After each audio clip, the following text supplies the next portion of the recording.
Bismillahirrahmanirrahim. Assalamualaikum warahmatullahi wabarakatuh. Perkenalkan, nama saya Abdilnar Siputra dengan NIM 201 FI 03017 dari Prodi D4 Keperawatan dan Anestesiologi Bandung. Di sini saya akan membuat video tentang cara pemulangan pasien yang termasuk ke dalam kriteria pasien ODS. Baik, yang pertama masuk ke dalam penjelasan apa itu pengertian ODS dan discharge planning. ODS ini adalah disingkatan dari on day surgery, artinya adalah pelayanan untuk memvalidasi pasien yang akan dilakukan tindakan operasi tertentu dengan pengawasan kurang lebih 1-2 jam setelah operasi di ruang pemulihan tanpa memerlukan rawat inap di rumah sakit. Baik, tujuan dari ODS ini yang pertama memberikan kemudahan bagi pasien yang akan dioperasi. Yang kedua, mengurangi akan adanya kecemasan dari keluarga pasien. Yang ketiga, mengurangi trauma pasien yang takut akan di rumah sakit. Terus yang termasuk dalam kriteria pasien ODS ini mencakup yang pertama tindakan operasi. Kriteria itu sedang atau kecil. Yang kedua risiko operasi pasien kecil. Yang ketiga jenis anestesi pasien itu lokal. Yang keempat pemberian obatnya secara oral. Lalu perawatan pasca bedah sudah kondisi stabil dan bisa langsung pulang. Selanjutnya saya akan menjelaskan tentang apa itu discharge planning. Discharge planning ini kan singkatan dari perencanaan pulang yang merupakan komponen sistem perawatan pelanjutan setelah pasien yang masuk dalam kriteria ODS ini.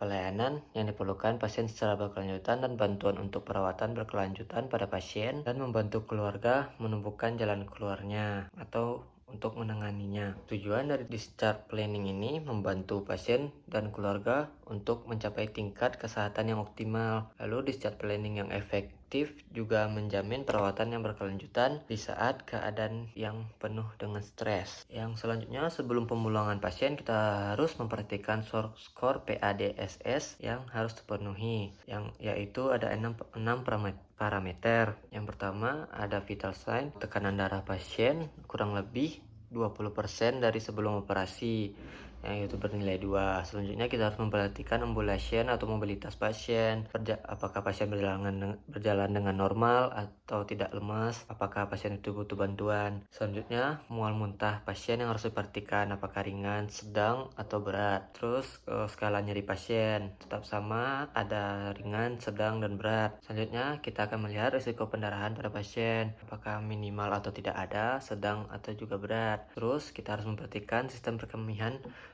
pada pasien, apakah siklusnya itu normal, sulit berkemih atau retensi. Skor pasien yang harus dipenuhi itu berjumlah 9, terutama dengan syarat vital signs-nya itu harus 2 dan tidak boleh yang ada bernilai 0. Kalau sudah memenuhi syarat tersebut, pasien baru bisa dipulangkan. Nah, setelah pasien boleh dipulangkan, untuk discharge plan-nya kita harus menyampaikan beberapa hal. Nah, yang pertama kita harus memperhatikan administrasi pasien, apakah sudah terpenuhi atau terlaksana. Yang kedua, kita akan menyampaikan cara asuhan keperawatan kepada pasien dengan memperhatikan pengelolaan nyeri pada pasien.